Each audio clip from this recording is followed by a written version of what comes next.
President Trump just made a game-changing move by pulling Elise Stefanik's nomination for UN ambassador. I mean, our president just knows what's what because he explained on Truth Social. It's essential for Republicans to maintain every Republican seat in Congress, and with Elise Stefanik, we have nothing to worry about come election day. So therefore, Elise will stay in Congress, rejoin the House leadership team, and continue to fight for our amazing American people. You see, guys, just a president who knows the mandate given to him by the American people and making sure that he secures the mandates that would enact the people's agenda. Now, looking at the latest polling, 45% of those who were questioned in a recent Reuters Ipsos poll gave President Trump a thumbs up, and 51% saying that they disapproved of his performance steering the nation. Now, Trump's numbers were slightly higher in the most recent Fox News national poll, 49% approval and 51% disapproval. Now, the veteran Republican pollster Neil Newhouse, he explained it this way. The numbers he's averaging right now are still higher than he was at any point during his first presidency. Definitely better than Biden did.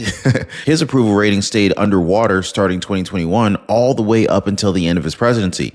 And it even carried on to current polls for his party.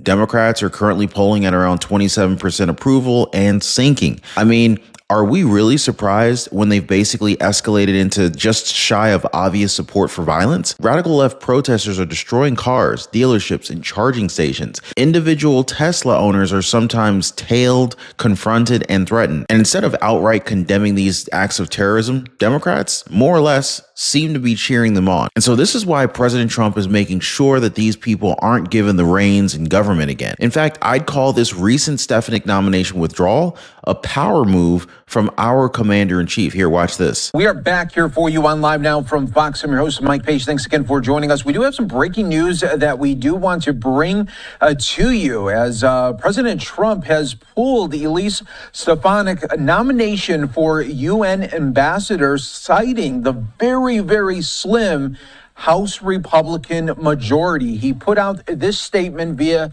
his Truth Social saying, as we advance our America First agenda, it is essential that we maintain every Republican seat in Congress. We must be unified to accomplish our mission, and Elise Stefanik has been a vital part of our efforts from the very beginning. I have asked Elise as one of our biggest allies to remain in Congress to help me deliver historic tax cuts, great jobs, record economic growth, and secure border, energy dominance, peace through strength, and so much more. So we can make America great again with a very tight majority. I don't want to take a chance on anyone else running for Elise's seat. The people love Elise, and with her, we have nothing to worry about come election day. There are others that can do a good job at the United Nations. Therefore, Elise will stay in Congress, rejoin the House leadership team, and continue to fight for our amazing people. Speaker Johnson is thrilled. I look forward to the day when Elise is able to join my administration in the future. She is absolutely fantastic.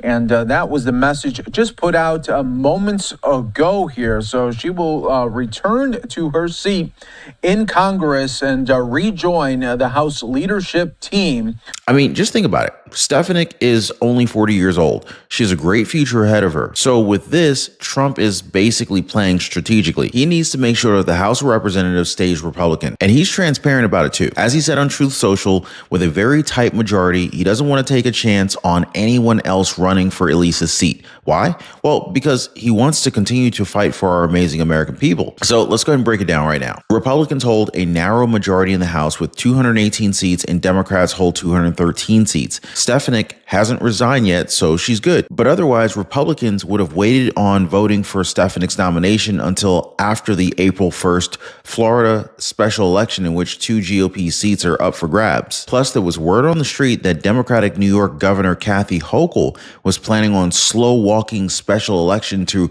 basically replace Republican Representative Elise Stefanik, meaning they would have had to work with an even smaller majority if Kathy Hochul had her way. Now, as for Trump, he knows what he's doing. He doesn't write the art of the deal for nothing. So the move now is asking Congresswoman Stefanik to remain in Congress to help him deliver historic tax cuts, great jobs, record economic growth, a secure border, energy dominance, peace through strength, and so much more, so we can make America great again. And this is something I think we can get behind. But what do you guys think? I mean, our president has been pretty much moving at warp speed in the second term as our commander-in-chief. We've seen him flexing his political muscles as he's exercised his executive powers to the maximum extent. He's even upended long-standing government policy and made major cuts to the federal workforce, all in the interest of the American people. Based on the latest count, Trump has signed roughly 100 executive orders since his January 20th inauguration, basically leaving his recent presidential predecessors in the dust during their opening weeks in office. And so, like Trump said, a lot of great things are happening.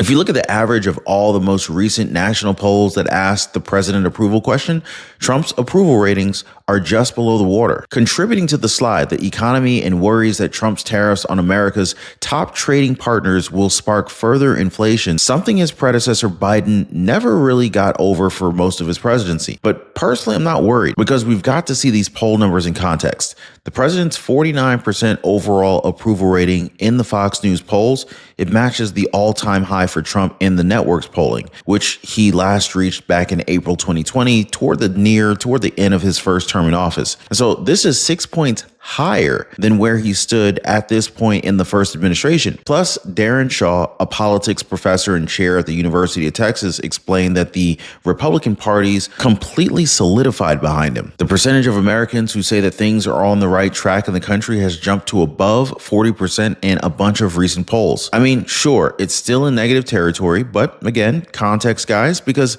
these are just the most positive right tracks, wrong track figures in years, meaning there's an overall feeling of hope for this administration, and Americans are not giving up so easily like in the previous one. Just look at how former President Biden did during his term. He came out the gate in a favorable position with his approval rating hovering in the low to mid 50s during the first 6 months of his single term as president, and his disapproval in the upper 30s to low to mid 40s. But it didn't take long for Biden's numbers to sink into negative territory, specifically in the late summer and autumn of 2021 in the wake of his controversial handling of what can only be described as turbulent U.S. exit from Afghanistan. Now, if you add to the surge of migrants coming into the United States along the nation's southern border with Mexico, as well as the rise in inflation, Biden's approval ratings stayed underwater throughout the rest of his presidency. Or, as Shaw put it, he just got crippled and never recovered.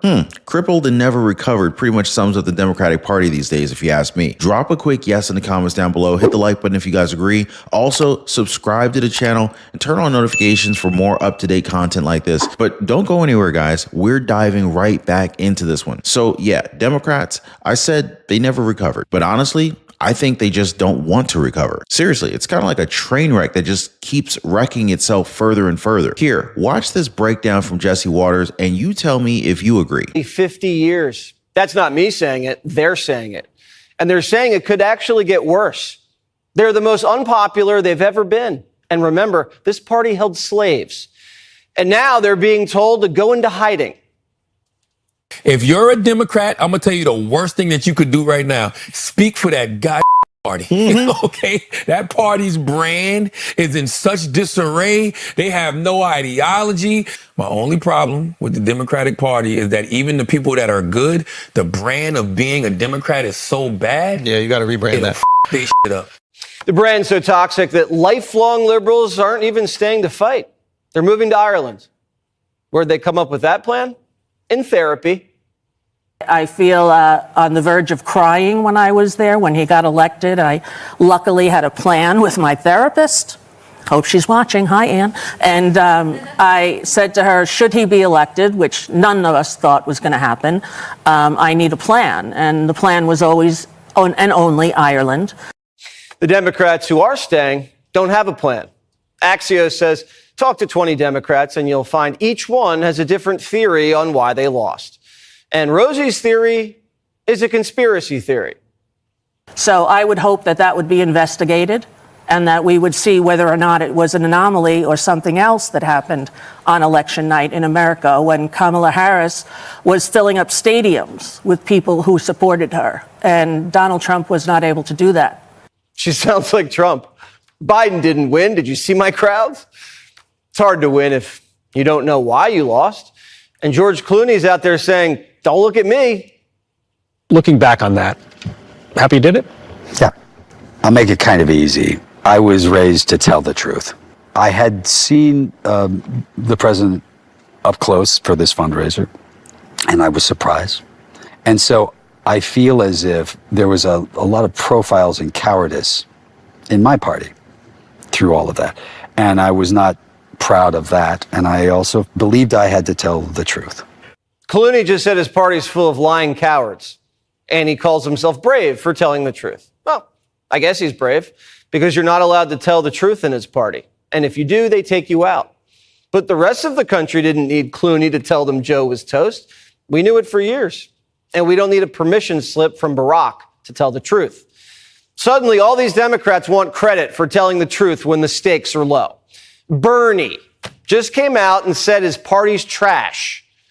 It saddens me that when the Democrats had control of the Senate, they did virtually nothing for working people. And I have to say that I'm a member of the Democratic caucus as an independent, so I'm not going to lie to you and tell you otherwise. Yeah.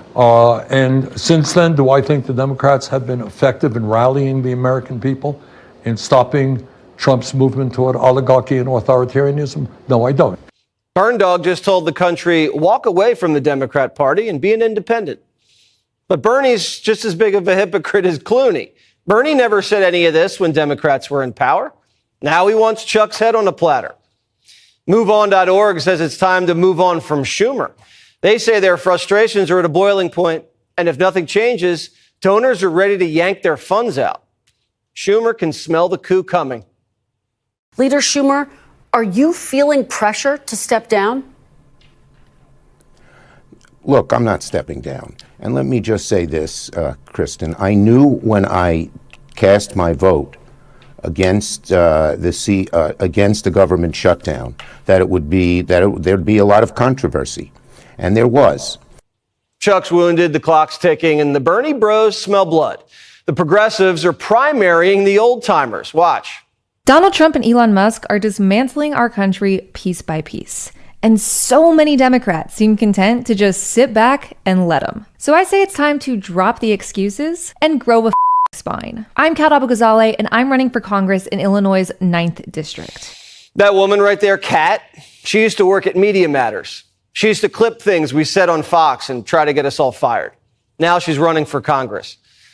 This new generation gets going, it's going to get ugly. And let me tell you guys, I have friends coming at me all the time telling me about how they've been liberal all their lives. They watch CNN, ever since they were in elementary school, right? But it's only now in their 30s that they realized being a conservative simplifies your life and it motivates them to become a better person. You know what I mean, guys? Because seriously, what have Democrats ever done for us? Right now, they're too busy quietly instigating these Tesla attacks. Case in point, AOC's ridiculous answer right here. Watch.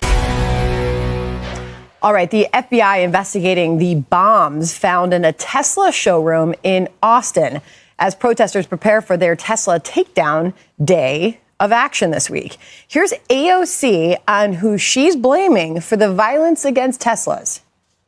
I think Democrats are to blame for why people are so triggered by this, because absolutely when you're at rallies saying, not you particularly, but your colleagues saying F Elon Musk and using other words, profane words to describe him, does that rile people up, your supporters, to take action on their own? I don't know. I think about Republicans calling me a communist and Republicans saying that I hate this country. And I certainly have felt the impact of that. Okay, Fox News contributor and author of Califailure, Reversing the Ruin of America's Worst Run State, Steve Hilton joins us now. We'll get to that book in just a moment. But Steve, what did you think of her remarks there? I mean, wasn't that an opportunity to denounce this violence? AOC is just such a ridiculous caricature of herself now. What is she talking about? It is very evident that the left are pushing this violence. There's no other word to describe it. It's political violence. It is terrorism. I remember very clearly growing up in the UK, we had regularly, you'd have bombing, little bombs in litter bins on the street, at railway stations, in pubs. It was IRA, the Irish Republican Army. It was a terror campaign. It was designed to influence policy. That's what this is. Yeah. It is designed to influence policy, and it's even worse than that, because you look at Elon Musk, this is one of the greatest entrepreneurs of all time, probably the greatest entrepreneur. He's trying to help his country. What does this say to any business leader or anyone who wants to get involved with the Trump administration. They're trying to intimidate people. That's why we've got to clamp down on this incredibly hard. It is terrorism, just as President Trump says. Now, like my uncle said, the only barmaid that brings nothing to the table. You know what I mean? The Democratic Party is sitting at around 27% approval, and yeah, it is dropping. In 2024, they lost everything. The White House, the Senate, they lost the popular vote and the Electoral College. Trump took it 312 to 226. And here's what really shook things up. Trump pulled in over 46% of the Hispanic vote, including a majority of Hispanic men. He also doubled his support among black men, pulling in around 26%. He boosted his 2020 vote total in every single state and ended up winning 89% of all U.S. counties. That's wild. Meaning Democrats keep siding with far left causes that most Americans just are not on board with. They choose globalism over nationalism, high-priced green energy over lower gas and electricity prices,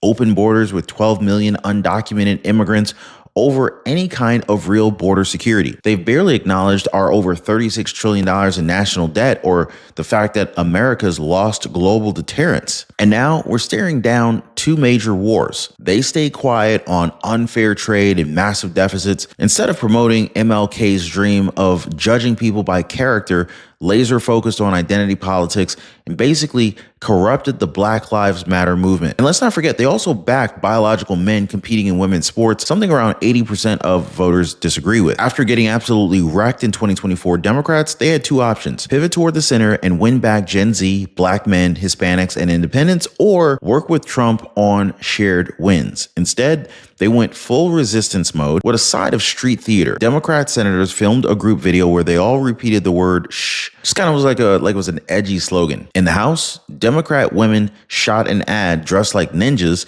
throwing punches and kicks at the camera like they were fighting Republicans. Now, I wish I was kidding, but I'm not. Minnesota Governor Tim Walz bragged about kicking Republican ass. Elon Musk, Democrats now call him an a-hole thanks to Senator Mark Kelly, or a dumbass, Senator Tina Smith's go-to insult. They've also gotten weirdly xenophobic. That's right, guys. Walz calls Elon Musk a South African Nepo baby. Other Democrats asked which country he's loyal to, and even said they're going to send him back to South Africa. This is the self-proclaimed party of empathy and tolerance, ladies and gentlemen. Maxine Waters took it even further and said that Melania Trump should be deported, even though she is a U.S. citizen. And it's gone back to trash talk, guys. Now they're straight up blocking deportations of dangerous illegal aliens, including members of the Trende Aragua gang and the Mahmoud Khalil, a pro-Hamas activist involved in radical campus groups after October 7th. Musk launches a Department of Government Efficiency to expose fraud and waste. Suddenly, Tesla becomes a target. Left-wing groups they're out here destroying Teslas, dealerships, and charging stations. Some Tesla drivers are even getting followed and threatened. Democrats officially say that they're not involved, but they don't seem too mad about that either. I mean, just watch Jimmy Kimmel, or maybe not. He always cracks these jokes about Tesla attacks on national TV. Tim Walz cheered for the drop in Tesla stock, even though Minnesota has money tied up in it. What an idiot.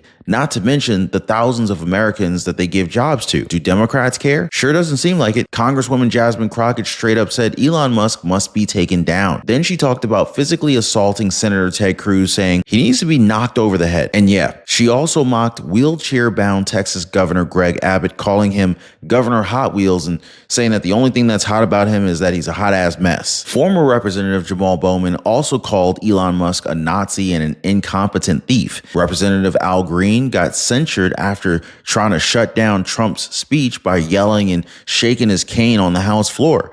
And let's not forget Chuck Schumer, who once threatened Supreme Court judges by name and saying that they have people that are going to the Republican districts and they're going after these Republicans who are voting for this and forcing them to either change their vote or face the consequence. They fully embrace their own version of their little smutty little reign of terror. The only upside to this is that they're probably just too disorganized to take the country down with them, but they're doing a solid job of destroying themselves. The American people are finally seeing who's really working for them. And that's President Trump, together with Republican Congress. And so this is why it only makes sense that he just keeps the majority in the House with the help of Congresswoman Elise Stefanik. You know what I mean, guys? Drop a quick yes in the comments down below. Let me know if this makes sense to you guys. Also, more in-depth discussions in the suggested videos after this. So stick around for those, guys. As always, thank you for hitting the like button and subscribing. We'll see you next time.